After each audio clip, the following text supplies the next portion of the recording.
Welcome to the Operation Game Night podcast, episode 27. Joining me, as always, are my co-hosts, Clayton Gable. Clay, how you doing? I'm doing good, and I'm never going to forgive you for growing that beautiful beard and then shaving it off because it's painful for me to sit through that intro and then have your bald face pop up at me. Man. It's alarming. It's so sad. And my co-host, Jared Erickson. How you doing, Jared? I'm outstanding. I'm okay. Bald face. How does Rachel feel about it? She misses it too, right? I remember we already talked about this, but I think she enjoyed it while I had it. I mean, once I got past a certain point, once it's done being all scraggly and like patchy, then once you get into the lumberjack realm, wear a lot of flannels. Yeah, it goes good. Yeah. So we got a good show for you today. We are going to do a small box showdown, big bracket of small box games to determine which is the best small box game, at least of the ones that we put on the bracket. Yes, this is all inclusive. This has been a couple weeks in the works, right, guys? I mean, it's been blowing up on the group a couple days. Yeah. We put this bracket together a little while ago, but we had too many hot guests to have on the podcast. So we are blessed to have so many people want to come on the podcast and talk board games with us. So we put our own agendas aside for the people that love to talk board games, and we are back at it. And then we'll have more guests later on. So if you're tired of listening to us talk, we will have more guests. Did you make a pass at our guests? You just called them hot. So, I mean, we only accept hotties on this podcast. Only hotties. Only hotties only. We're batting 1,000, guys. We are batting 1,000. Anyways, so before we do our big small box game showdown, let's debrief our weeks and talk about what we've been doing or what games we played this week. So, Clayton, debrief your week for me. I am going to talk about the one, the only SETI, Search for Extraterrestrial Intelligence. Guys, I have been faltering in my heavier gameplay, and you can see SETI is a 3.74, not the heaviest game out there. It's 0.2 behind Unconscious Mind, which did not compute for my brain at all. So I spoke about it last week, how I had seen it at Petrie's, and old me would have bought it the first time I saw it there because everybody's talking about it. But I, tamped down my expectations because I know myself right now, and this game's probably not going to get played, and it's probably too heavy for me to enjoy. So I had the chance to play it with 4 players in the local area, and it took for freaking ever, man. It was like it was 4 hours to play this game. I don't know that I ever played a game that took that long, honest to God. And but despite that, I left and I could not get this game out of my head. So, like a good podcast host, I went straight to Petrie's the next day and picked it up. And I sold poor Mary on the dream of SETI. Oh, my goodness. Mary, I got to see what this is like at 2 players, because 4 players, I liked it, but it was way too long. So let's see what it's like at 2 players. And we played it at 2 players. It was a lot shorter. We played that in like an hour and a half, hour 45. Okay. So it was good. That's good. But Mary absolutely hated it. She said she was a trooper. She barely let on that she hated it so much. But after it was over, she was like, that every turn was just miserable. She had no idea what she was supposed to be doing. But anyway, just give you a brief. That was just like, the setting the framework for how I've come to scene setter. Yeah. Yes. My opinions about SETI here. So sorry, I'm trying to find a beautiful picture. Oh, there's the whole board. That's gonna be nice. It's got like a twister in the middle. Yeah, I mean it's space. Twisty. It rotates. It moves about. Yeah. So in SETI, I think the theme is that your company is competing to find alien life. So you are doing this in several different ways. there are 2 alien species at the beginning of the game that are selected from. Right now, there's only 5 aliens that you can find, but there's 2 placed face down. You don't know what they are. They're going to change the game when they get introduced. And the beginning of the game, you're trying to find evidence of these aliens. So there's 3 different types of evidence that you can find for an alien. There's pink traces, blue traces, and yellow traces. So the yellow traces you mainly find by sending out your probes to different planets and landing a rover on that planet, and then you'll find a yellow trace of an alien. When you do, you get one step closer to actually discovering this alien species. The traces you find by scanning the night sky. You like scan these distant stars, and eventually you find a pink trace. And now you got 2 of the traces you need to discover the alien. The last trace is a blue trace, and you get those by analyzing the data you've collected in your computer. Boom, you get 3. You get a pink, yellow, and blue trace for an alien, and you discover it, flip it over. It introduces some new rules and mechanics for the game of how to score points. Super interesting. Yeah, so you discover both those. You move on. The game lasts 5 rounds. On your turn, you can take 1 main action, kind of like Lost Ruins of Arnak, and as many free actions as you can muster up. So the main actions you're taking are, you can launch a probe. So your probes start at Earth naturally, and then you have to maneuver them about the solar system there to get them to the planet you want to go to. You can scan, which I talked about was the way to get the pink traces. When you scan, you're kind of competing in this like area control game in these different sectors. And once that sector's been completely scanned, whoever has the most influence in that area gets the pink trace that they can place. And then you can also, you can play a card. So your cards give you actions that are your like standard actions, but they're maybe beefed up. They give you different objectives you can complete. You can orbit your probe. So your probe's out there going to different planets. You get to a planet you like, maybe you want to orbit it. You can take the orbit action to orbit around that planet, or you can choose to land on that planet. And that's how you get the traces of yellow for the aliens. What else can you do? Oh, so as you're traveling around these different planets, you get publicity. So you're, spreading the good word of your company. And when you get more than 6 publicity, you have the option to spend that publicity to get a tech upgrade. So they're just ways to, increase your action efficiency, add some cool bonuses to your player mat. That's another thing you can do. I think I hit most of them. So you take actions, and then you have free actions that you take, which are, adding data to your computer, covering up spots. You can activate different bonuses. Your cards are multi-use. So there's 4 uses for your card. You have the top left corner has just like an icon. You can throw it away to gain a movement or gain a publicity, whatever. It's simple. And then the top right are, as a color showing what sector you could scan with that card if you used it for scanning. And then the middle of it has an action that you can use that allows you to, just play it as a main action for that effect. And then the bottom of it has a income bonus. So you can instead tuck it under your like little income board. And so at the end of every round, you're like beefing up the rewards you get. Yeah, this game was, I don't know if it's the theme, but it just clicked for me. I don't know. Like this, when I tried to play in Conscious Mind, I was like, I have no idea what I should be doing.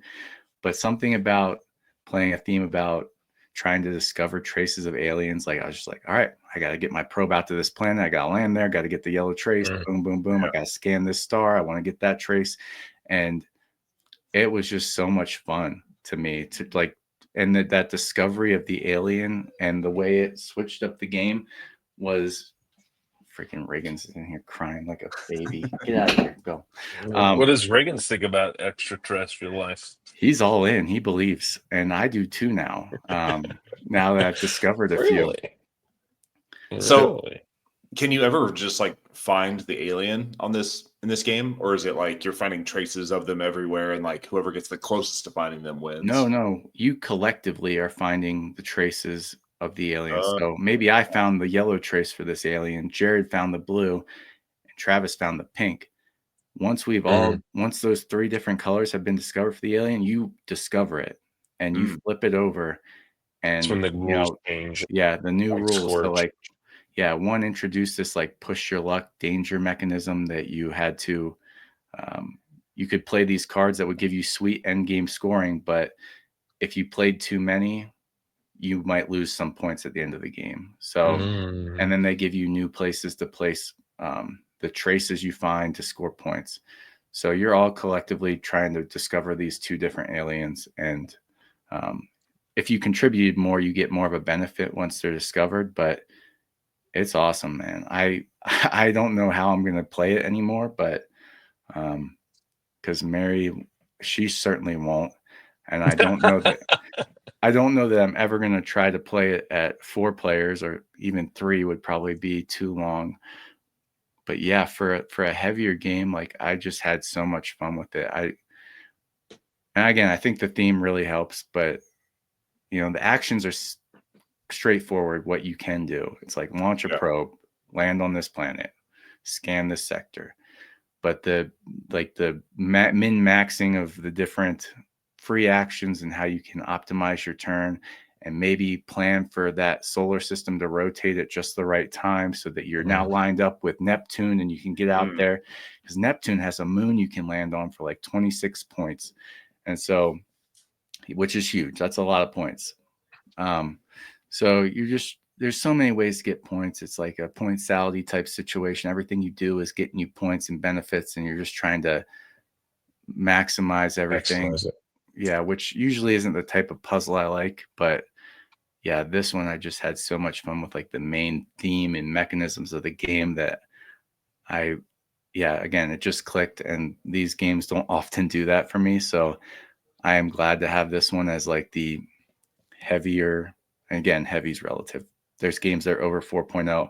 I probably won't ever touch those, but this for me is a heavier Euro game that I want to have around. And honestly, I feel like after that first play, I wasn't even the one that taught it, and I barely needed to recheck the rule book before I taught it to Mary, because the rules just stuck in my head. I don't know. It was on fire in your brain. Yeah. I just could not get firing.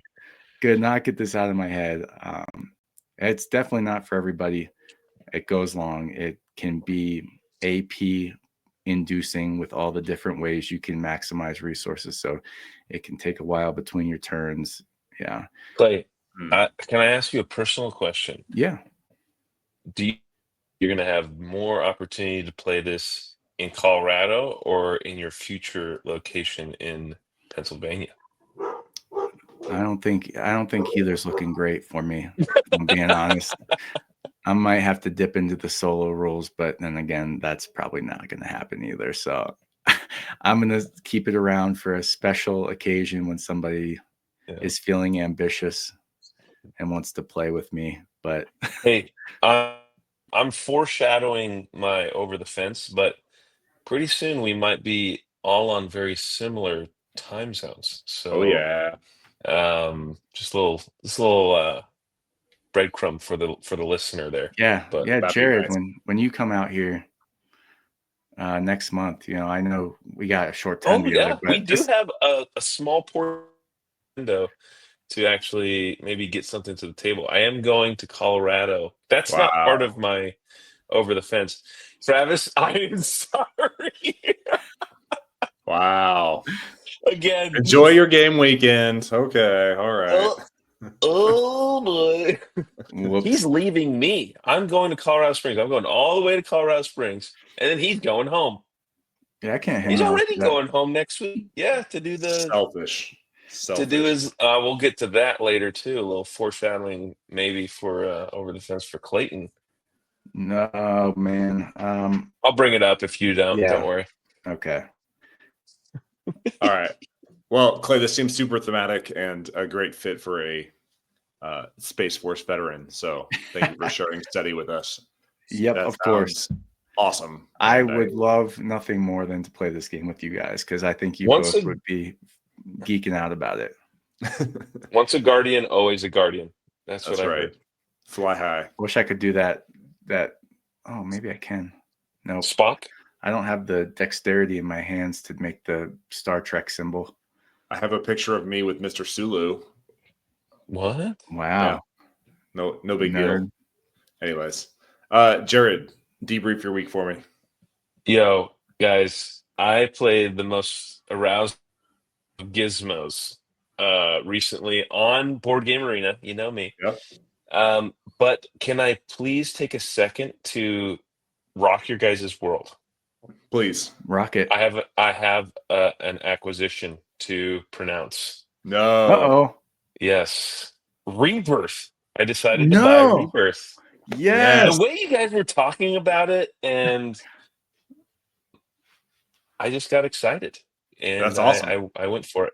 So I think it should be in the mail when I get home today, because we're down in Florida right now. Oh, nice. So acquisition and a badass game, Gizmos. Phil Walker Harding. We talked about Phil Walker Harding a couple weeks ago too, right? He's a fan of the show. He follows us on Instagram. So well, Phil, if you want to play Gizmo with us, please send me a BGA invite. But just a really fun engine builder. This is a perfect photo here, Clay. Also, Clay, Yeah. I'm ADHDing right now. I love what you've done with the display on the YouTube. If you're not watching this on YouTube, Clay has really cleaned it up. I can't see his tabs anymore, so I don't see, whatever else he's been looking at, like maybe a recipe or something like that. This is very clean, professional. I love it. Here, you got 3 different levels of like inventions that you're trying to build. And how do you build them? You get these sweet little Orbeez from this giant hopper. You know me, huge fan of the hopper from Dead Reckoning, hopper fan.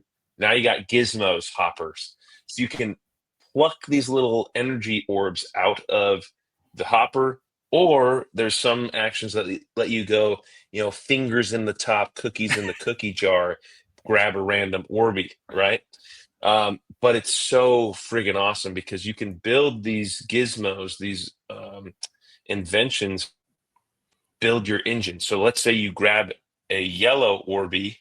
Well, that yellow orb, now that you've picked a yellow one, that lets you do something else. Like it maybe lets you grab another one from the bottom row. I think it only shows like 6 orbs or so. You can see the 7th one coming down the chute, but you can't touch that one quite yet. Yeah. So it's all randomized, whatever's coming out of the hopper, which is kind of gives me maybe a little Wingspan vibes, a little bit, not a lot, but still similar kind of mechanism, and love a hopper.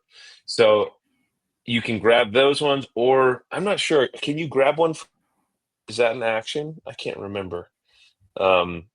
Anyways, you can get these, you get your resources. You can only hold a certain amount until you upgrade your storage. But you can also take one and store it for later. And again, anything that I'm saying, you can maximize any of it by upgrading to let you maybe hold more gizmos in waiting, so then you can build them later once you have enough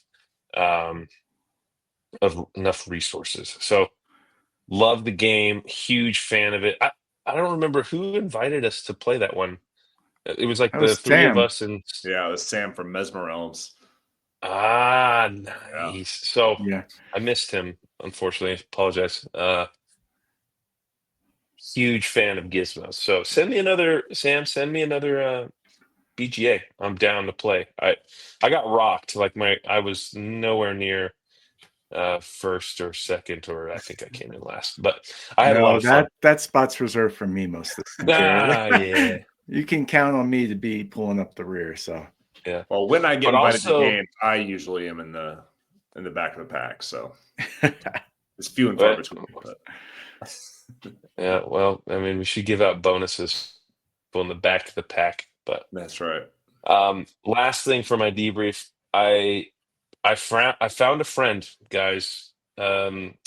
Virtual friend. He's from Canada. I don't even know what his name is. He said he listened to the podcast, but Nice. he plays Feast for Odin nonstop, and he's got me on rotation now. Like I can probably get like 5 or 6 turns in a day with this. Nice. We've been burning through. Go to my BGA receipt list. I don't remember what his name is, but he's been cooking up some Obsidian something, isn't it? Yeah, dude. We've been crushing some Feast for Odin, so I am becoming even more of a monster in Norwegian. So you watch yourself. I even have been challenging myself. I've been getting so many reps in. I played one game where I said, you know what? I'm not going to get any ships, and I strategy without ships. I went really heavy, I went heavy on animals, but there's so many paths to victory and fun. I digress. Man, I look at I look at the games you've been playing sometimes just out of awe, really. And I look at the scores you have, and I'm like seeing you in the 130s, 150s for Feast Row, and I'm like, I am lucky to get out of the negatives most games. I cannot fathom how you are maximizing this so much, but He's a machine. And that's crazy to hear that that's even in the midst of forcing yourself into a unfamiliar strategy, because I feel like that game would be easy to just say, this is my strategy. I always get the red ship. I always pillage. I always get all of these things and then just always do that. But to keep pushing yourself like that, man, this is why you're at the top of your game, Jared. Okay. I also have been listening to Range. It's a great book. It's about not specializing in one thing. Some of the best people that make the most impressive inventions and leaps forward in science have range across the board. It's Why Generalists Triumph in a Specialized World by David. I don't think there's any relation to that other creepy guy. It's not really showing up. Anyways, Range. Yeah, all right. right. Go. Get that range. Travis leader school. Yeah, that's all right. Travis, hit us up. So Clay thought that he played a heavy game. I played a heavy game. Oh, you got me by 0.1. Weight of 3.86. This is Too Many Bones, published in 2017 by Chip Theory Games. I'm not going to go over this too much because it's way too complicated, and I played it once, and I don't have a great feel for the game yet. So you pick one of 4 gear locks, those weird looking elf gnome creature things, and you pick one of 4, and they're all unique and have different abilities and stuff, and you're running through one quest line to get to a tyrant at the end.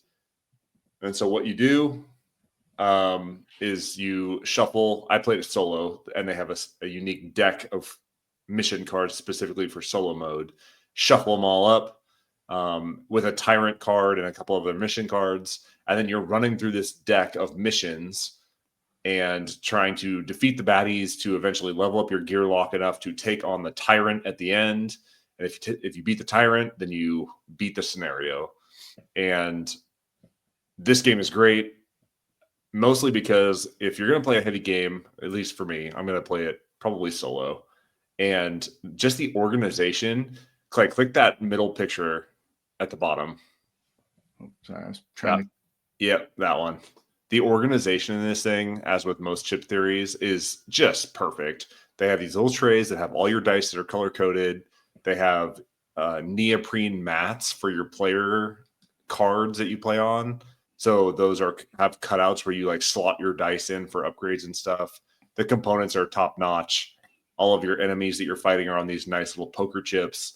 And so if you're going to play a game that's going to take so long to play, like each of these scenarios is at minimum 1 hour, all the way up to like 4 hours, depending on how many players you have.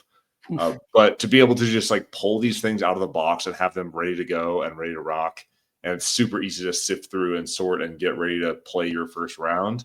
I will definitely play this again. I'm not going to go too deep into the rules, but basically like you're chucking a whole bunch of dice that will give you attack and defense and all these different attributes. You're leveling up your character as you go through the different scenarios. you're slotting dice into these different upgrades to earn abilities and different stat points.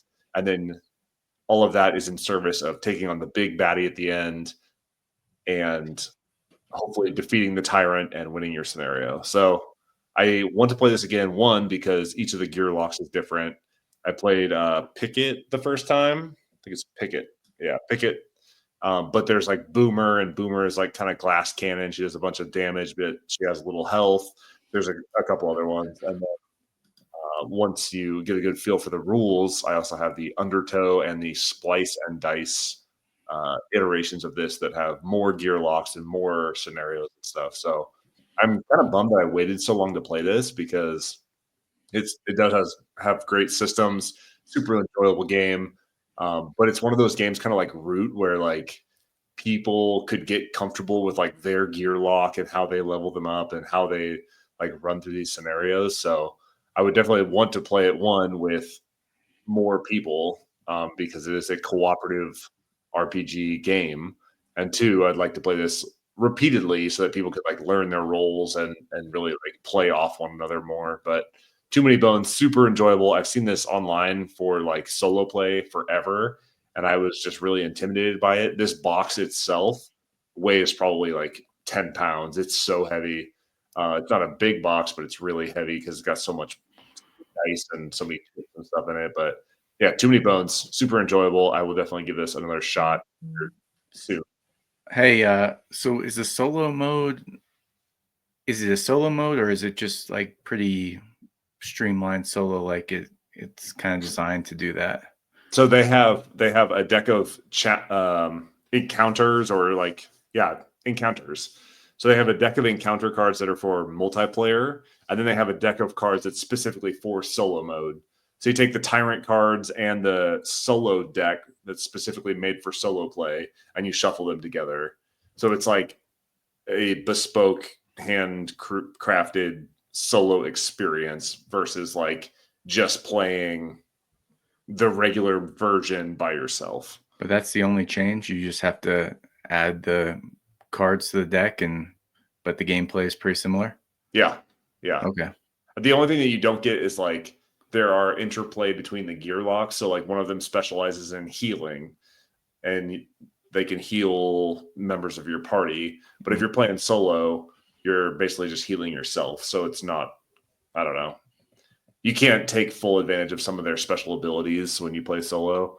But you get the gist. Okay. Yeah, that sounds cool.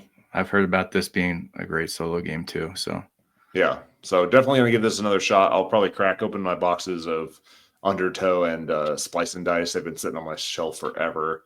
I was just really intimidated by it because I know that it's a heavier game.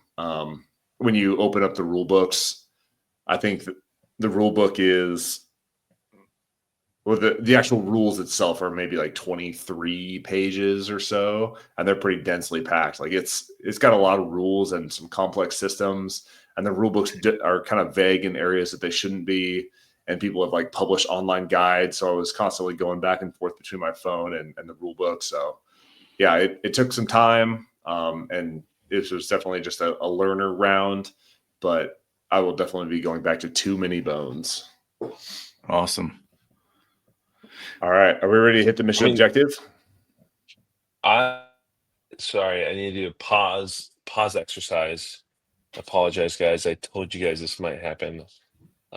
We had a situation here in Florida, and I don't know if you can hear in the bath, there's my child. We're going to pull chocks and run, but before you introduce the main event, you will be voting on my behalf. So if you feel like party guy Jared wants to have a good time, you maybe give Spots a little give we'll see.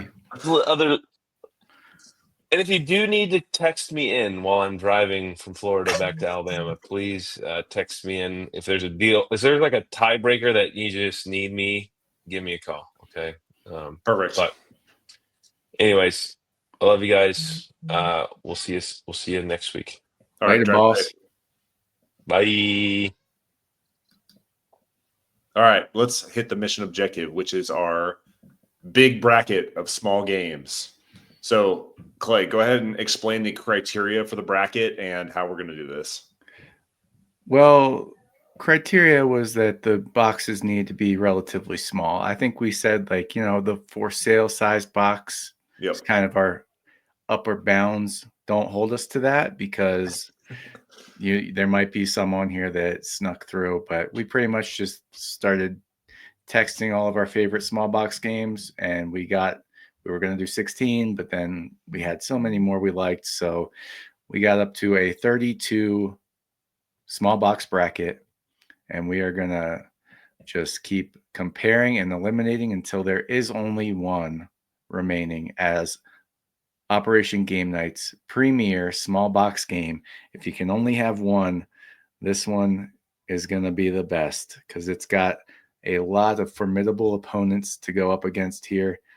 And yeah, small boxes are some of my favorite games. They're easy to get to. They're usually easy to teach. They're easy to take around with you. So these games, and they're cheaper, so it's easier to buy them, and they're smaller. They're easier to store. So I have a lot of small box games. Me and too. This might shed some light on some that maybe I can get rid of if they, are a one and done game in this bracket. So yeah, that's what we're up to today. If they don't place higher than like Sweet 16, you're giving them the axe. Yeah, they never deserve to be here. All right. So first matchup is Sail versus Spots. So Spots is a press your luck game where you are rolling a bunch of dice, trying to match the pips on the dice with the spots on the dogs. Once you complete 6 dogs, you are the winner. But if you bust and you go over, you have to bury a value greater than 7 pips. You wipe your unfinished cards clean and you go back to the beginning. So a little bit of press your luck, lots of dice chucking. This game is super easy to teach and easy to jump into. Lots of replayability with different cards that you can play or different tricks that you can do. And yeah, Spots is definitely gets a Jared bump. Yeah, you just gave a great intro for that. Don't expect that for the rest of these. Sail is a very interesting cooperative trick-taking game where you are working together to navigate your ship through this ocean, avoiding obstacles. And like the way you win tricks determines like which direction the boat moves. So it's a really cool mechanism. But at the end of the day, it is just a cool mechanism. And I've had fun with it, but not nearly as much fun as I've had with Spots. So yeah, I haven't played Sail nearly enough to weigh in on that one, but yeah, Spots is going to get my vote regardless because I love Spots. Here we go. All right. Our first. Oh, this is going to be tough for me. All right. Fantasy Realms and Hot Lead. I'm going to do Fantasy Realms. So Fantasy Realms is a set collection game where you are cycling through a deck and discarded cards to create the ultimate hand. Each card has keywords and suits that play off one another. And in a really complex math algorithm at the end of the game, you're trying to end up with the most amount of points. Once 10 cards are discarded, Clay, check me on that number. Yeah, that's right. Once 10 cards are discarded into the discard area that are free to pick up, the game is over and everybody scores. Yeah, super easy and easy to teach, but difficult to master. Fantasy Realms. Yeah, Hot Lead. You said lead. I don't know. I always said Hot Lead because he's a detective searching for a lead, but it could be the lead of a gun. Either way, it's a set collection game where you're simultaneously selecting a number.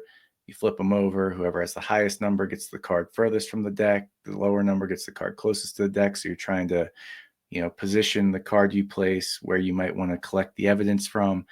You're collecting sets of these evidence. If you get more than 3, you over-investigated a certain crime and you lose all those points. So it's got a fun little push your luck. This game's over in like 10 minutes. I've had a ton of fun playing this one. But for me, I really love the excitement of Fantasy Realms and the potential to just score crazy points by like, oh my God, if this card comes up, I'm going to have this combo that's going to freaking kill. And it's another quick game. And some games you might score really crappy, but it happens so fast that, yeah, I love that. The thrill of potentially getting those big bonuses. So I'm leaning Fantasy Realms. Man, I wish that we would have gone with the Marvel Remix Fantasy Realms, because that one is my preferred way to play, where you have to end up with one villain and one area or something. Like there's certain rules where you have to end your hand with specific cards, and I really enjoy that. But I think I'm gonna go Fantasy Realms as well. Okay. Yeah, I got recently got the deluxe version of Fantasy Realms, and it's awesome. Ooh, nice. All right, Castle Combo and Startups. Castle Combo is a game where you are placing is it worker placement? Kind of. It's like set collection, but you're like placing your little reserve token on a space to reserve areas of your fiefdom that play off one another, and you're trying to build the best, kingdom. Yeah, it's a 9x9 grid. Yeah, there you go. It's kind of similar to Fantasy Realms. Like each card has scoring criteria, and it's like, okay, if there's other of this card in my row, you score 6 points per card like that you have in your row. So you got this constrained 9x9 grid, and you're just trying to, over the course of 9 turns, fill it out in a way that's going to maximize your point scoring. And yeah, Startups is a pretty popular Oink game where you're trying to collect stock in different companies, but to become the lead shareholder. And then at the end of the game, whoever has the most shares of a company, the other people that also were trying to get shares of that company that didn't get the most have to pay you for all the shares that they have in that company. So it's a cool little game where you're picking cards, you're putting cards in the middle. For whatever reason, I really like Startups when I play it, but it always there's just like enough interesting rules that I feel like I can't just pull it off the shelf and play it like I want to with one of these games. Yeah. So I might lean Castle Combo on this. I have played Castle Combo on Board Game Arena. I have never played Startups, but I was more intrigued by Startups than I was with Castle Combo. And just because I don't know enough about it, I will defer to your choice of Castle Combo. Plus, it's like the new hotness. Like people have been really enjoying that lately, and I've seen more about Castle Combo than I ever have about Startups. Yeah, Startups is good. Like I probably enjoy playing Startups more. Like it's more interesting, but I never have a smooth get it off the shelf and teach it moment. I have to always refer back to the rules, and I feel like for a game this quick and short, I shouldn't have to do that. So I'm going Castle Combo. That's fair. Next up, For Sale and Parade. For Sale, we've talked about a lot on this podcast, but basically you are auctioning off a bunch of properties, and then you are selling those properties for the most amount of money possible. It's a auction / reverse auction or auction blind auction at the end, where you are playing those properties face down, big reveal, and then whoever has the highest number gets to draft from the highest amount of money that's available. And the goal at the end is to end up with the most amount of money. It's pretty simple, super easy to teach, and has some staying power. It has a couple different iterations. For Sale auto. There's another one too, isn't there? Like another implementation. I've only seen the auto one. Yeah, but yeah, it's great reverse auction game.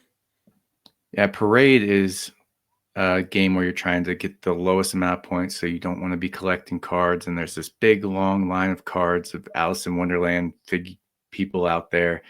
And on your turn, you have to play a card to the end of that parade. And based on the number, that tells you like what cards you might have to take from that parade. If you play a really high number, you might just skip over all the cards in the parade and not have to take anything.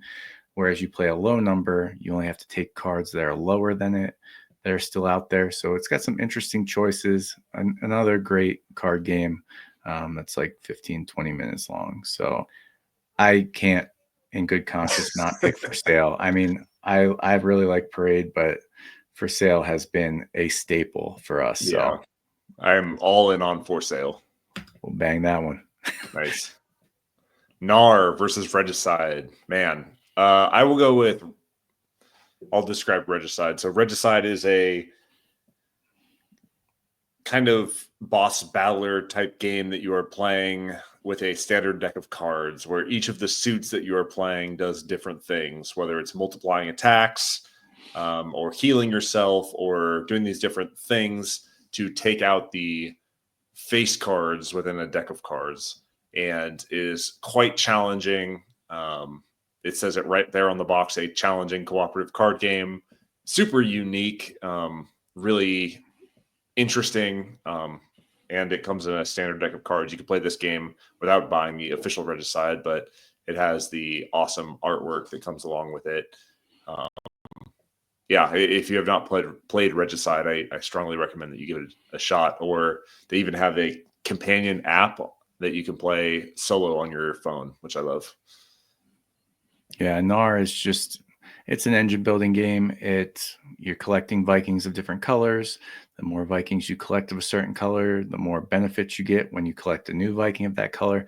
But eventually you have to turn those Vikings in to go sailing, is where you get your majority of the points. And then you're creating this other little engine building tableau of the different lands you've sailed to that you can activate at certain times.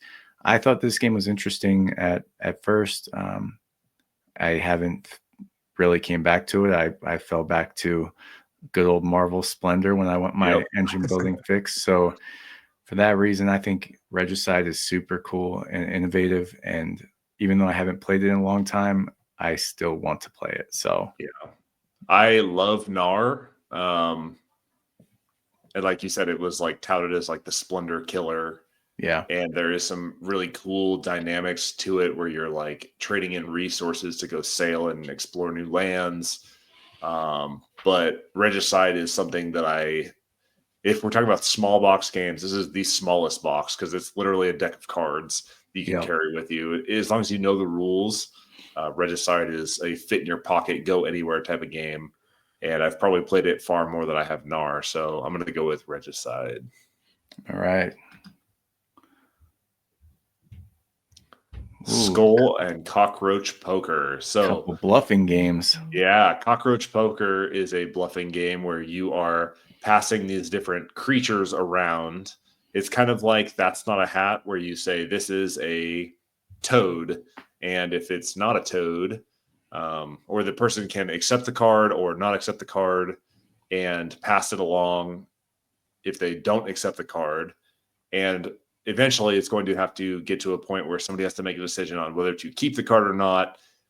And it's kind of like That's Not a Hat, where if you accept it and it's wrong, then you keep it as a demerit.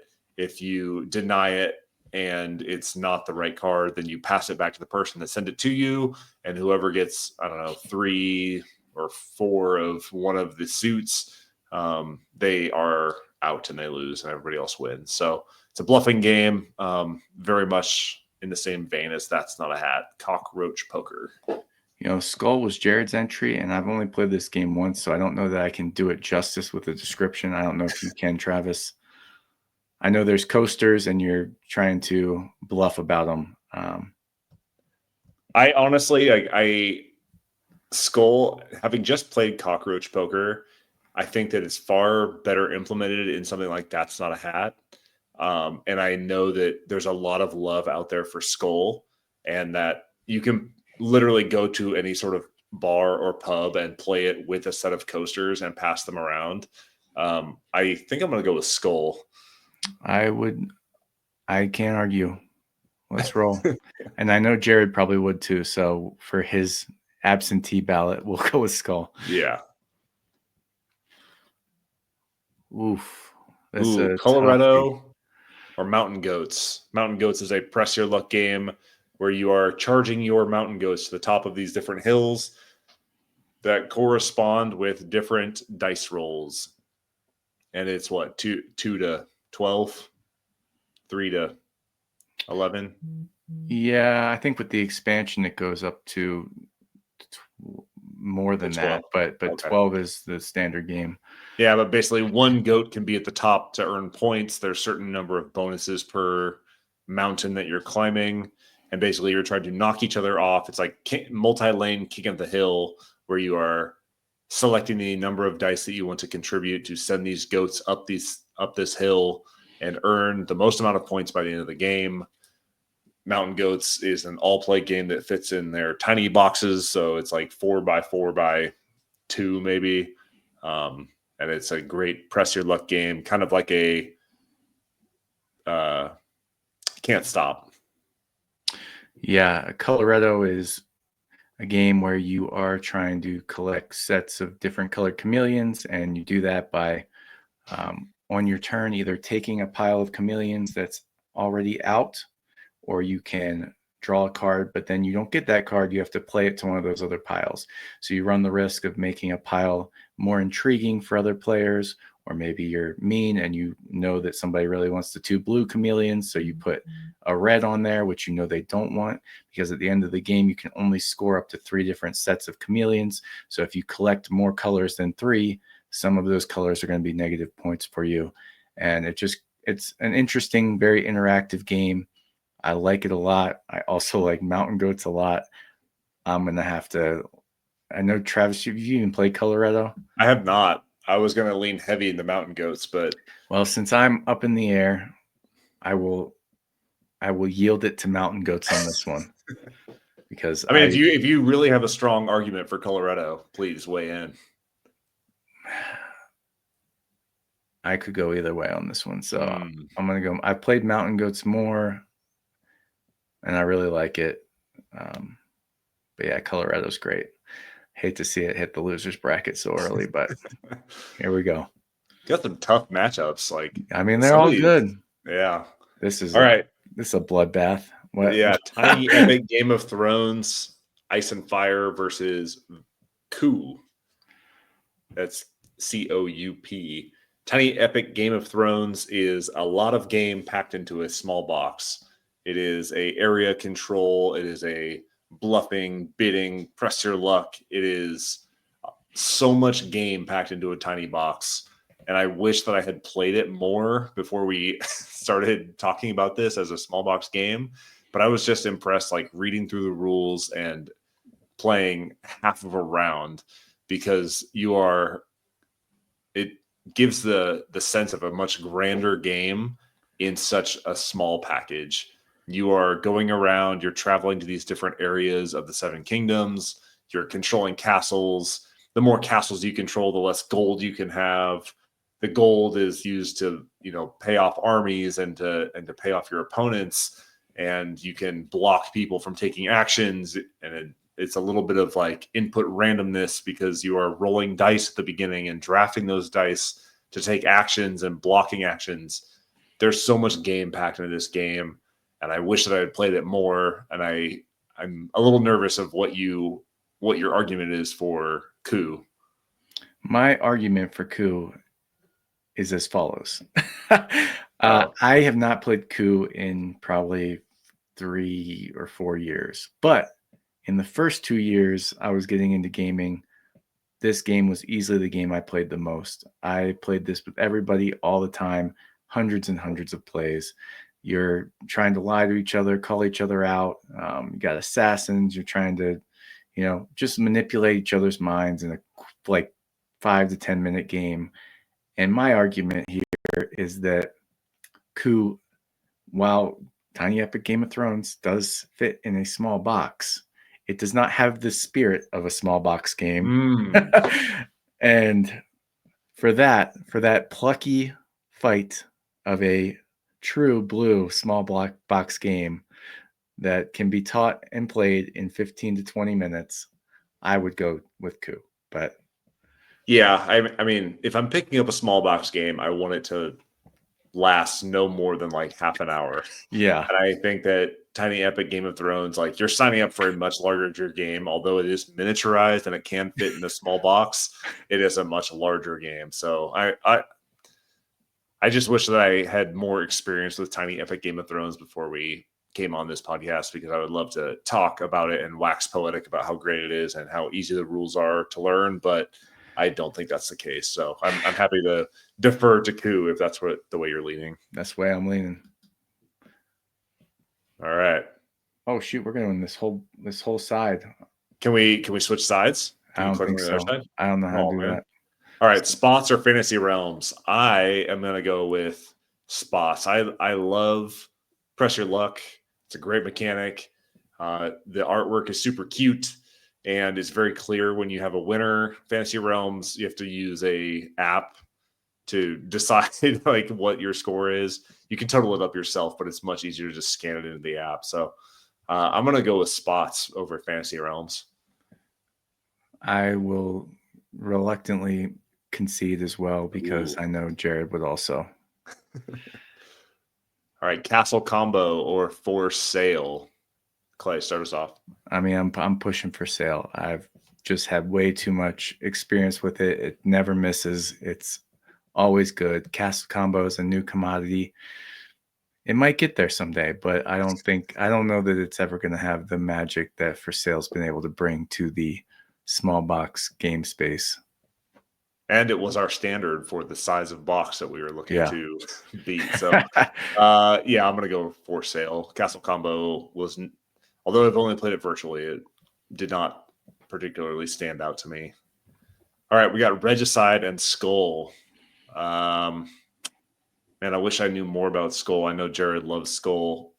I did not enjoy the one play I had of it. So for that, I'm going Regicide.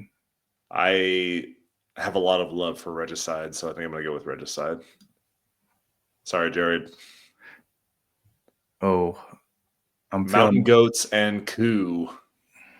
I am going to push for Mountain Goats. I have never played Coup. I'm sorry to say, but I do like that we do have some representation of secret identities and deduction and that type of game on this list. I don't know how much else we have on here in terms of like social party deduction games like that.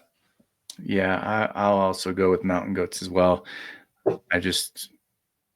Now it's the game I play more, so I think it deserves the win. Okay. Oh. All right. Spots and for sale.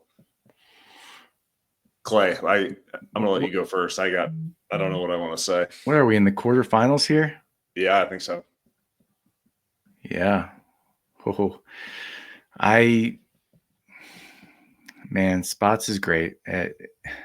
It is such a cool theme, and the production's so nice. Oh man.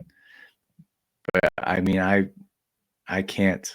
I hope something comes up that makes me think that for sale is lesser than it. But for now, for sale is whooping up on the competition, because I've had so much fun with for sale. Yeah, this one's tough for me too.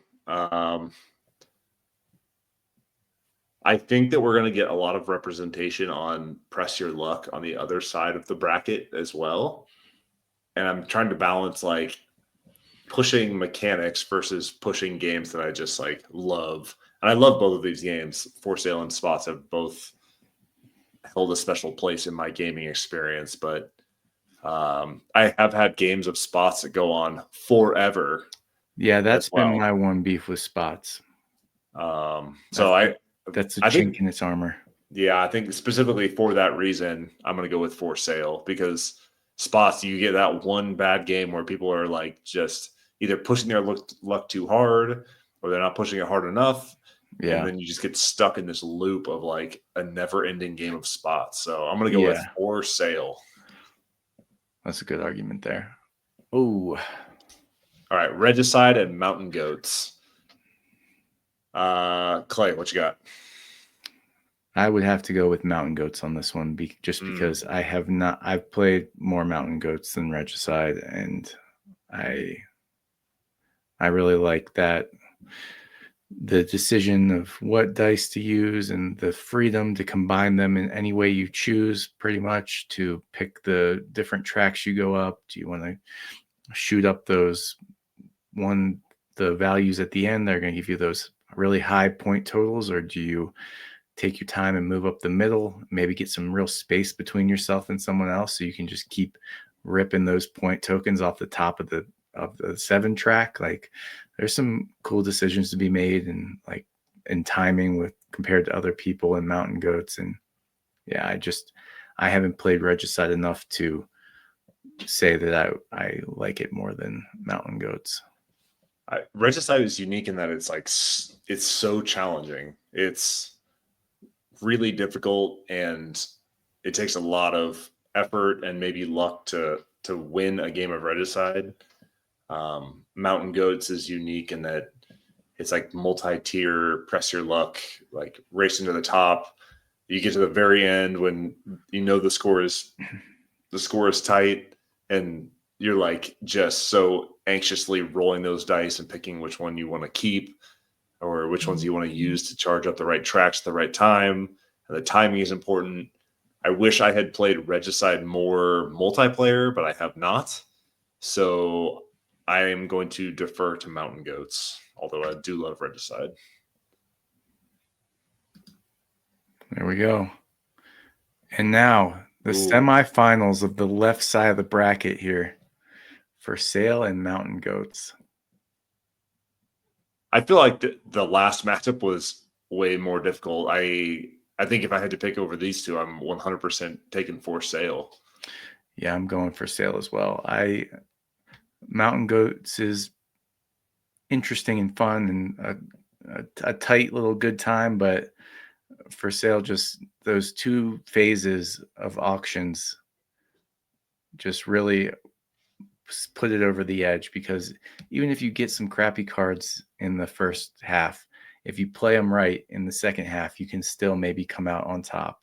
And yeah, it's endlessly replayable for me. All right, For Sail is our left side bracket winner. To the finals.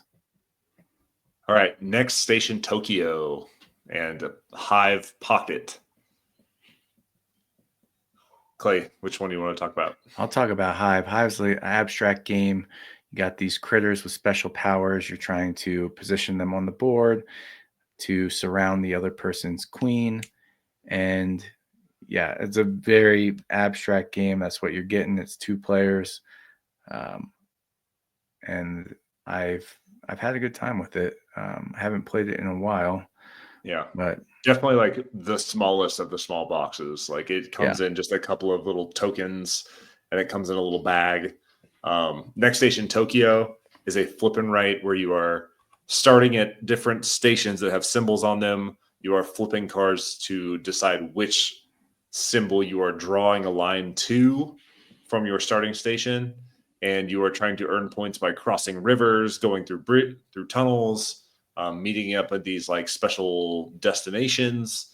And it's a fun solo puzzle where you are each person that's playing starts in a different corner, and you are building your branching paths out from there. Your rail lines can't cross directly, but they can, like, I think Tokyo is the one that has like the bridges and the tunnels that can go across of each other at these special crossing points. And basically the highest point total at the end of the 4 rounds wins. What do you think, Clay? I would go Hive, but I am not a roll and write lover. So those like automatically like lose 10 points at the start for me. So I've played Next Station London, I think. I haven't played Tokyo, but they all just leave me feeling very the same. And Hive Pocket is interesting. The components are nice. You can take it, you can play it outdoors because they're like heavy little hex acrylic pieces. Yeah. And I think it's a cool abstract chess replacement game. Yeah. I had Next Station London for a while, and I actually got rid of it because it's just every game feels very samey, and I feel like the like solitaire version of it, or like you're passing these colored pencils around, and on your like each round you're just filling out your little grid. It's not a whole lot of there's no player interaction, and you got stale really fast. So I'm gonna go with Hive Pocket. Cool. All right, Whale to Look and Scout, 2 Oink games against each other. Uh-oh. So Whale to Look is a hidden movement bluffing game where you are trying to get your boat full of whale watchers closest to the whales. And the whales will appear in areas that either have the most or least amount of fish. And so on your turn, you can secretly peek at one of these little tiles that contain the number of fish that are going to appear. And you can move your boat around to either get closer to the whales that are going to breach, or you can bluff them and say like, oh, this one's got a high number, and start moving your boat away from, a high scoring area to try and swoop it at the end and steal those points. So super interesting. Oink box game, comes in like basically a deck of cards sized box. And I really enjoy Whale to Look. But Scout is a juggernaut in the climbing/shedding game category. In Scout, you get dealt a hand of cards. There's 2 different sides to the card. So when you look at your hand, you can make a decision, because once you're dealt your cards, you can't rearrange them in your hand. So how they appear determines how you can play the cards. So if you have 3 threes in a row just by picking up your hand, you can play those as a set of 3 threes. But if you don't have anything that's like matching up nicely, you can flip your hand all the way over, and maybe that gives you a better hand. But then from there, you're basically just playing cards out. You're putting on a show. And then if people can beat it, they will.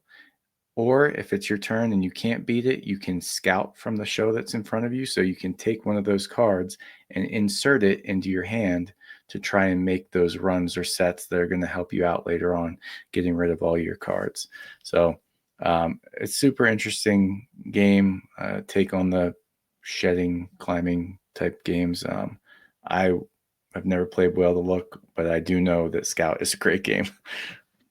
Yeah, I like Whale to Look, and I like that we had a hidden movement type game on here.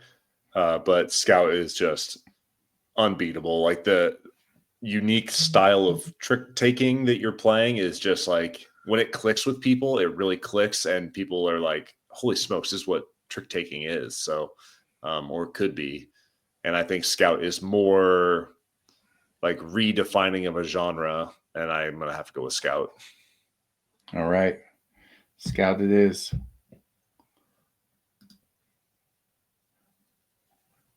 Oh. All right. Super Mega Lucky Box and Bonanza. So Super Mega Lucky Box is like a flip and right, where you are flipping over these numbers between 1 and 9, and then you are marking them on your basically bingo cards. And you earn bonuses based on completing rows and columns on this bingo card. And you can manipulate the numbers as you see fit based on the number of lightning bolts that you get. You get moons, and there's bonuses at the end. You get bonuses for completing your bingo cards. And it's basically like a luck-based flip and right.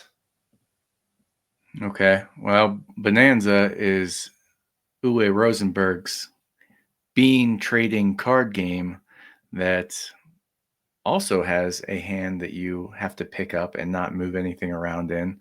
And you are planting your beans, cashing them in for points, but all the while you're trying to make these trades to get the beans in your hand lined up proper so you can, plant your field of stink beans and get the most points possible.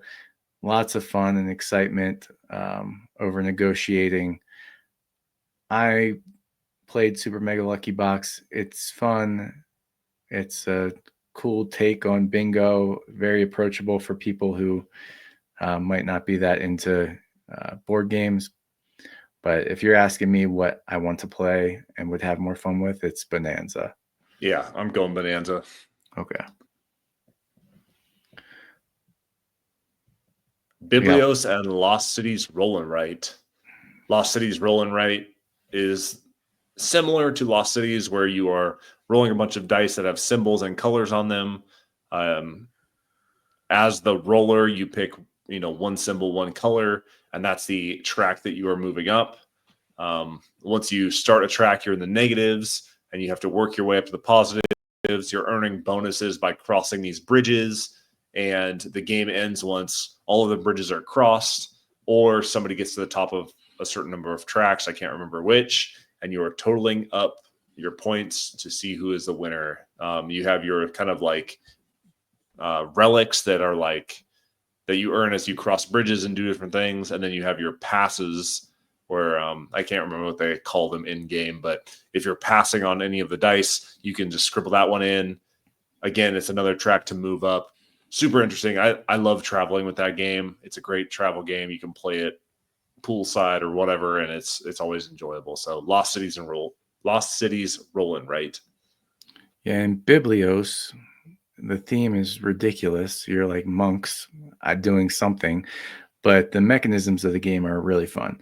It's a 2-phase game, kind of like For Sale. And in the first phase, there's a big deck of cards. And on your turn, you draw 3 cards one at a time. And as you draw the card, you have to decide whether you want to keep it, you want to gift it, or you want to put it in a pile that will be auctioned out in a later round. So you can get cards that are money for that second auction, or you can also take cards that are of like a certain color, because at the end of the game, whoever has the most cards in that color will score the points for that color. So it's a nice balance of like, man, do I want money right now so that in the auction round I can like have a little more power to get the things I want? And yeah, you're kind of pressing your luck because again, you draw those cards one at a time. So you're like, okay, I could use this, but maybe the next one's going to be the one I want. So I'm going to put this one in the auction pile for the next round. It's just a great game, and there's a way to manipulate the value of each color at the end of the game. So if you think you're going to lose a certain color, there's ways to decrease the value of that color at the end and increase the value of the color you might be winning. So this is a super fun game. I love that pull off the top 3 cards and decide what to do with them. That's so fun, and it's kind of been re-implemented in Courtesans with a slightly different game. So yeah, I would go with Biblios on this, but my feelings on Roll and Writes. Yeah, I mean, Lost Cities Roll and Write doesn't really feel like the other Roll and Writes to me. It is a bit more of like press your luck, it feels like to me, but Biblios has me intrigued. So I'll defer to you and I'll go with Biblios on this one. All right. Biblios for the win.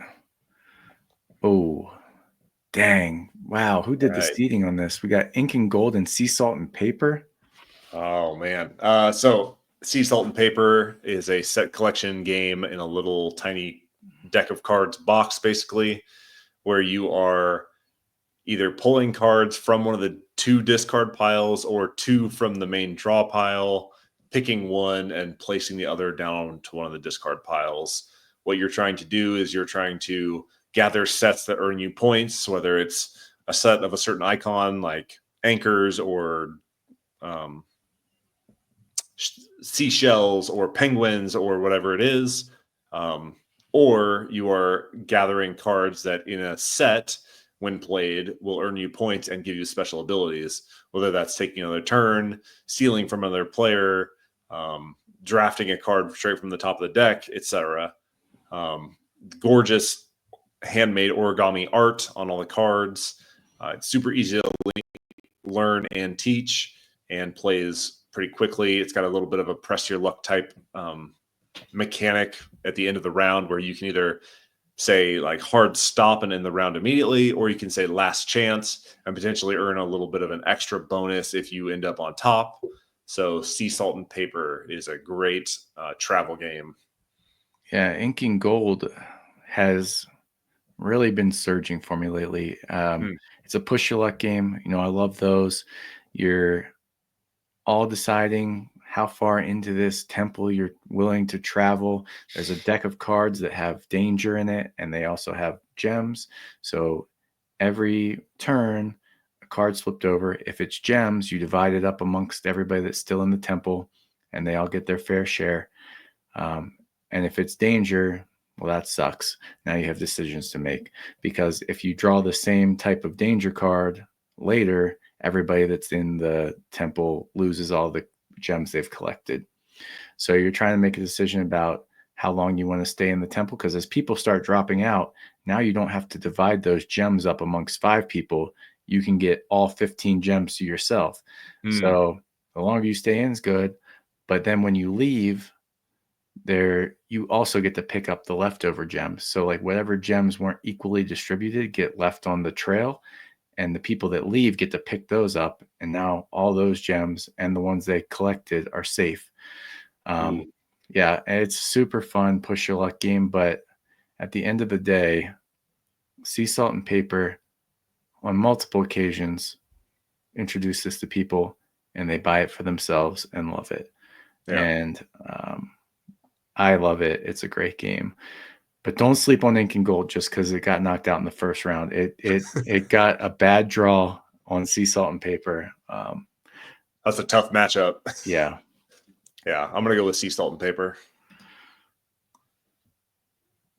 High Society versus Long Shot the Dice game. This is also a tough seed. Yeah. High Society is a reverse auction game where you are bidding money on these different luxuries, which are worth points at the end of the game. And then occasionally you have these cards that come up that are negative, where you are losing points or you're cutting a card in half or whatever. And those are reverse auctions where you are bidding to not take the card. The object of the game is to end the game with the most amount of points without having spent the most amount of money. And it's a Reiner Knizia classic. It's been republished a couple times just for that reason. I love High Society. You can teach this to anybody in 30 seconds and they understand it. And it always has a replay factor. Like people will play it and they'll immediately want to play it again, and then maybe again, and then maybe again. And it just has this kind of carryover, like, oh, I was so close to winning type factor. So High Society is a great game. Yeah, Long Shot the Dice game is pretty much camel up the roll and right. I just talked about this a few weeks ago. But you're betting on horses, you're rolling die to see how far they move and crossing things off on your board to get bonuses, maybe move your horse forward more, buy some horses, bet on horses. It's a fun game. I really like it. I mean, most games on here I really like, so that's doesn't really need to be said. But it is a little more complicated to get into and teach. Yeah. Than I might want in a small box game.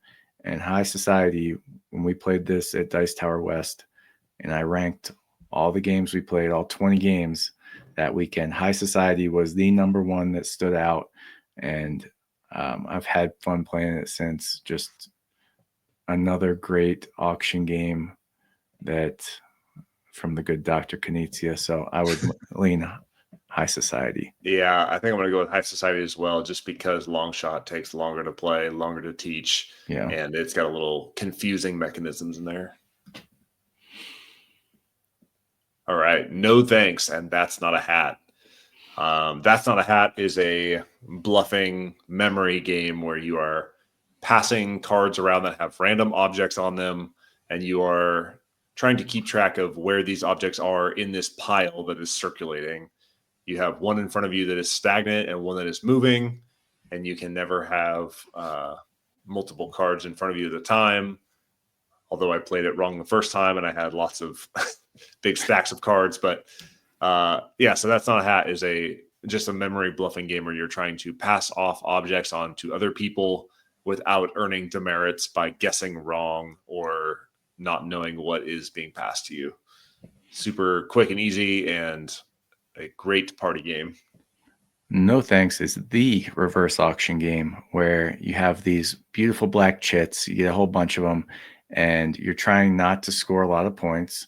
So there's cards from like 1 to 33, and a card gets flipped over, and when it's your turn, you have to place a black chit on so you don't have to take it.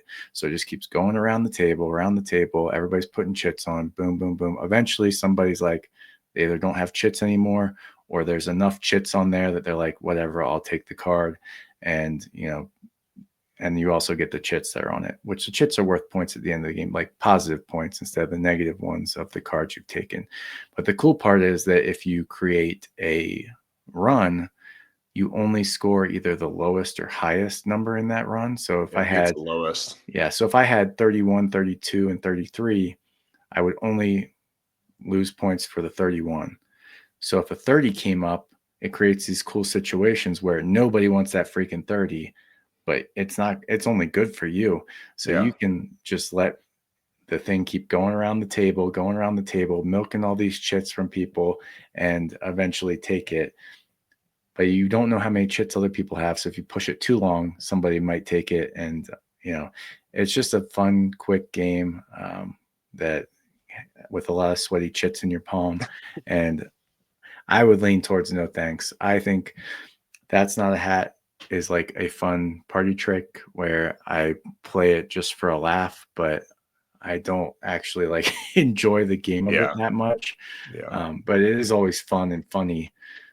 But for a game that I actually like playing and gives you a little bit of strategy to think about, it's like No Thanks has been a winner for us.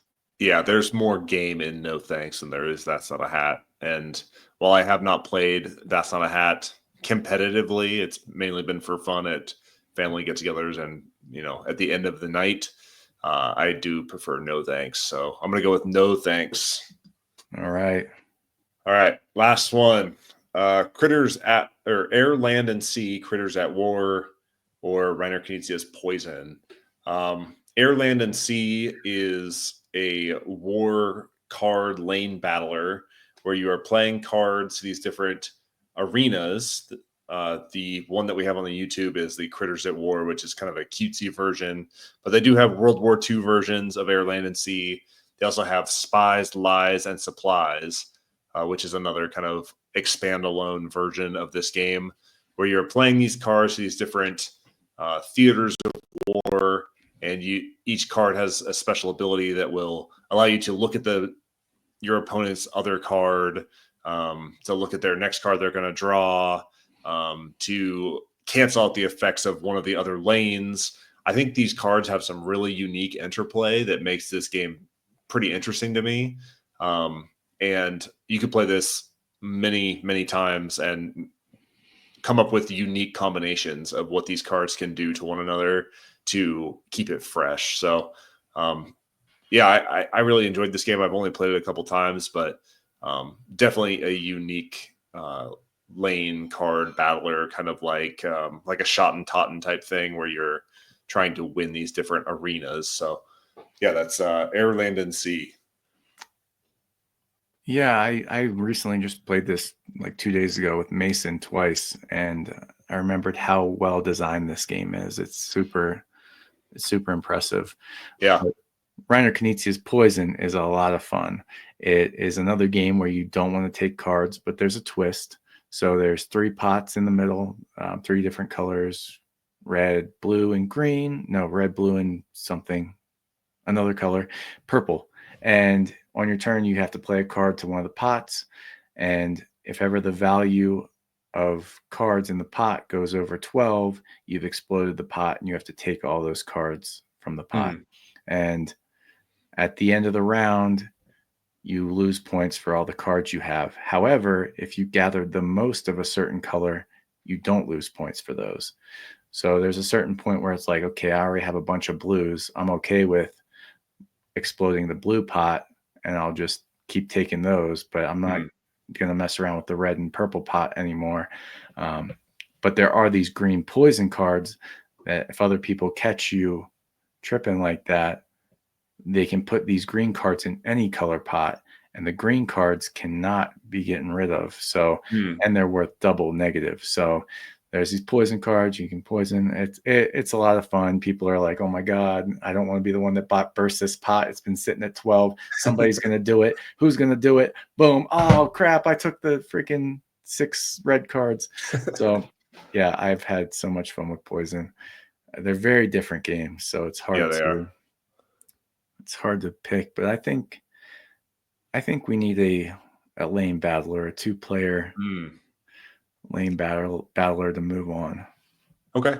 Yeah, I have never played poison, but of the couple of times that I've played Air, Land, and Sea and Spies, Lies, and Supplies, I really enjoyed the dynamics between the different cards. Like, it would be really easy to crank this game out as a lane battler with no card abilities, but they make it thematic and they make it really interesting on how those, not just the cards play against each other, but the lanes play against each other. So I think I'm going to go with Air, Land, and Sea.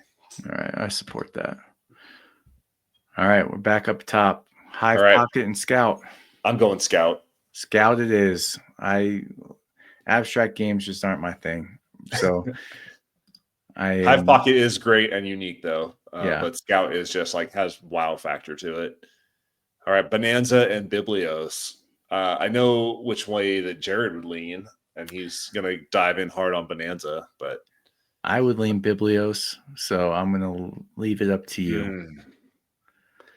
That's tough. I may have played Biblios once a long time ago, but I do love the player interaction in Bonanza, and it gets kind of wild, and I find it enjoyable and frustrating when people like bring outside things that are outside of the board game table into a board game. Like, if you trade me this bean, I will do laundry for a month. You know, like, people get way out of left field on these trades, and you got to appreciate somebody that's willing to sacrifice their personal time and and energy to win a board game. So I'm going to go with Bonanza.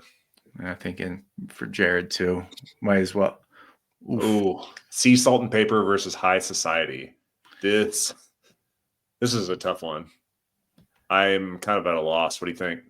I'd have to go Sea, Salt, and Paper. I really like High Society, but again, I've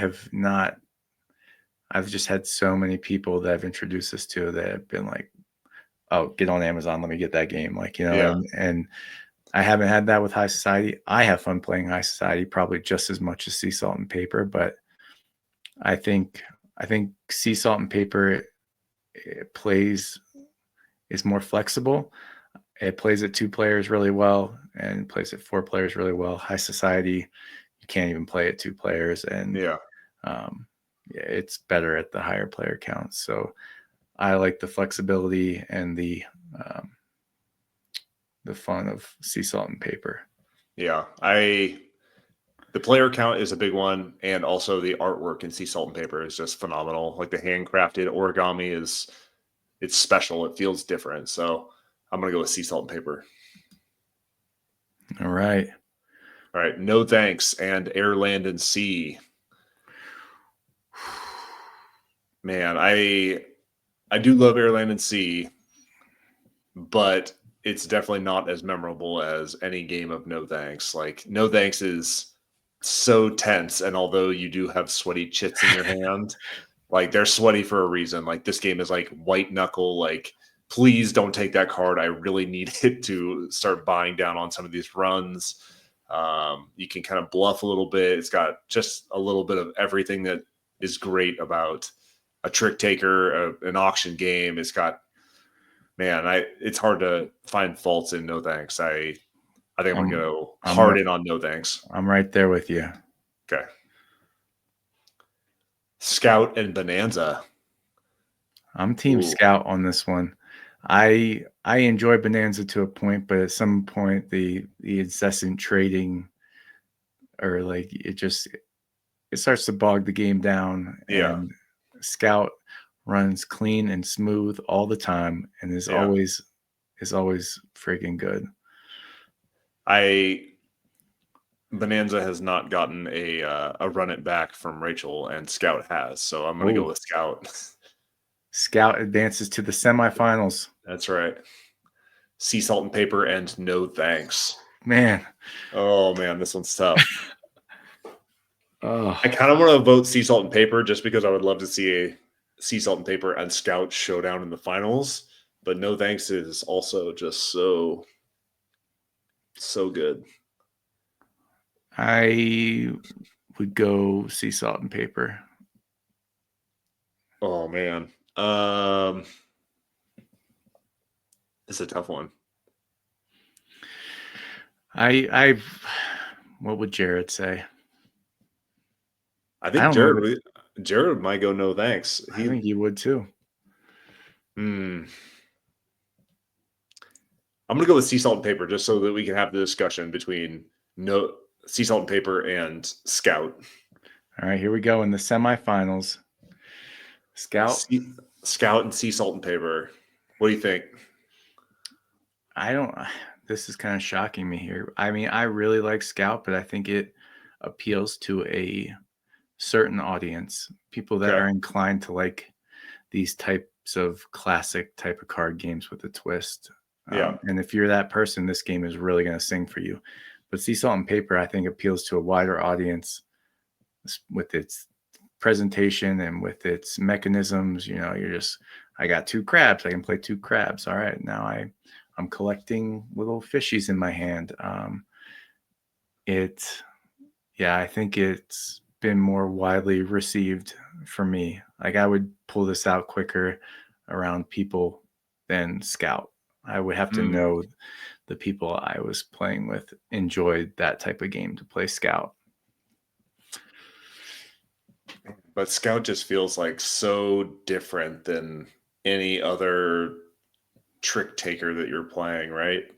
Like, it just, the way that you can like craft your hands and purposefully like go start scouting other people's acts and adding to your hand and setting up multi-turn in advance.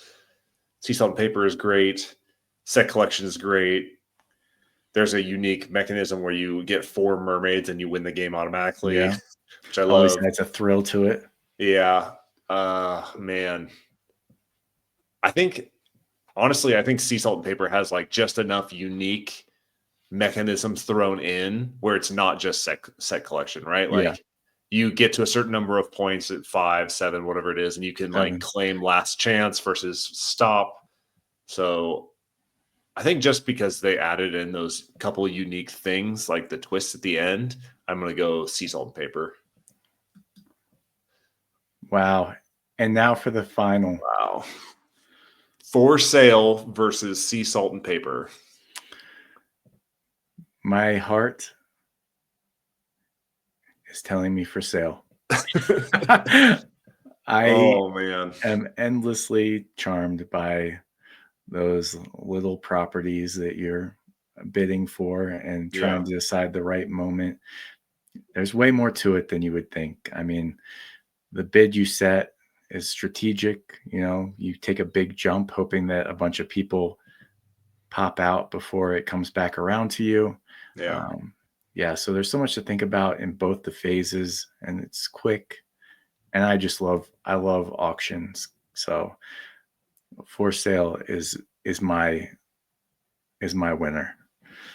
Man, on the other hand, For Sale, you know what you're getting every single game.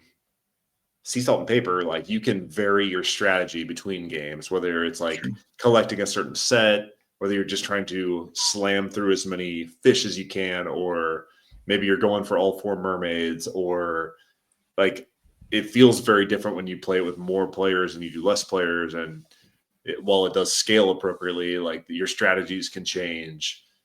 Oh man. Listen, I have a ringer. If we're split on this, I can call in the big guns, Mary. Oh man, what? She likes both these games. All right, let's hear what Mary has to say. Bring her up here.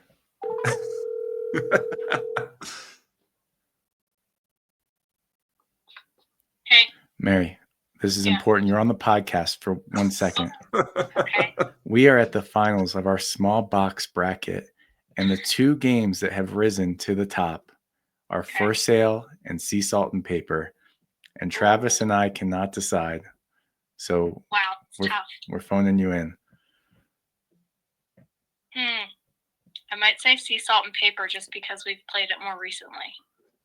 Okay. Well, all right. Well, you are dismissed. Thank you. You have picked our winner for the small box bracket showdown. Holy cow. Wow. Sea Salt and Paper. The merry young, lift. Can you believe it? The young up and comer. Wow. That is, yeah. So our small box champion for 2025 is Sea Salt and Paper. Wow. I know that we weren't talking about expansions either, but Sea Salt and Paper has an excellent expansion. Yes. If you've never played it. So wow. That was a great discussion. Yeah, that was fun. Love all of these games, and you I know. can't take a bad one off of this list. So no, seriously. So if you are listening to this podcast and you think that we missed a game or erroneously left a game in the dust, please hit us up on YouTube, Instagram. Let us know what games we left out, which game should have been the winner, which games you love. And we'd love to hear from you and see what the audience thinks of this small box showdown. Heck yeah. All right. Are we ready to go over the fence real quick? Yeah, let's get over the fence action. All right. What you been doing outside of board gaming? Oh my gosh. So we're moving and we got a lot of stuff to clear out this house. Apparently you can acquire a lot of things in 5 years. I don't know how, like my grandparents and people that have been in a house for like 100 years, like how much junk they must have. But the amount of junk we have in a 5-year period is crazy. All that to say, I have been in the purging mindset, and this may be board game adjacent, but I have gotten rid of 150 games. What? Yep. Are you down to one shelf now? All that's left is what's back here. No way. I was going to say, you're missing a whole second shelf. Which is still a lot. So that was tough. I had to just go off my gut. I'm like, I haven't played this. I haven't reached for it in a long time. Boom, boom, boom, boom. You're going like, wow. There was a lot of games. I was like, how am I getting rid of this? But I was like, you know what? I do not need to be hauling 150 games that I don't reach to play to Pennsylvania with me. So which ones did you ship to me? None yet. Wow. That's crazy. 150 games. Yeah. So that's been a lot of what's been going on here. Just getting rid of junk, trying to take stuff to donations, dumpster we got sitting out front. We got a storage locker, like just trying to get this place ready to rock. So when are you guys hitting the road? In June. Okay. Or the end of May. But man, we're all going to be moving at the same time. It's going to be crazy. Yeah. Yeah, it's going to be wild. So what have you been doing? Awesome.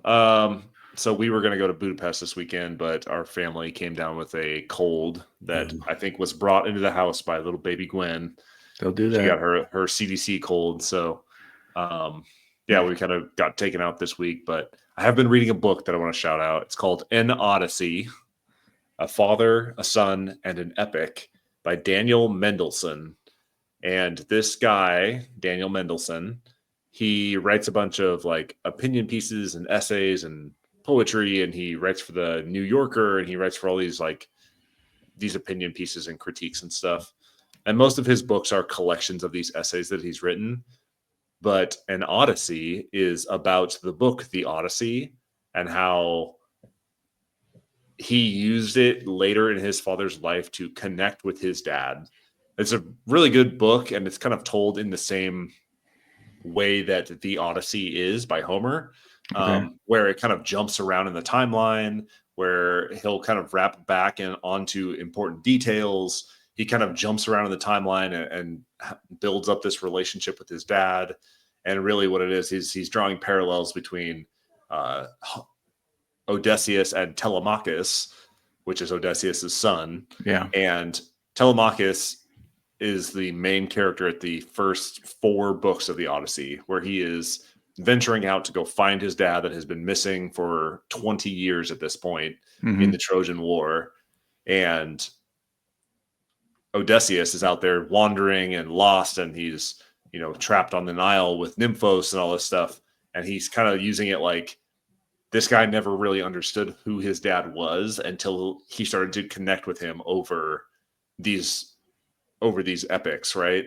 So he teaches these books, these Greek epics in a class, like a collegiate class, and his dad actually like shadows one of his classes, and they start to like bond over this novel and these characters and this story, and they grow closer because of this this story that's really about a father and a son, and the relationship between the two, and the like, what does the son owe the father, what does the father owe the son? And it's been really interesting. I'm really enjoying it. I'm maybe 3/4 of the way through. So sweet. It's called An Odyssey by Daniel Mendelsohn. Nice, man. Yeah. Hey, did we do it? We did it. Wow, Another this is a bit of a longer one, but we had to get that small box bracket in, man. I just wanted to crown a champion. It got so tense there at the end. I was like, man, such good games. Yeah. But anyways, for Operation Game Night, this has been episode 27. I have been Travis. He has been Clay.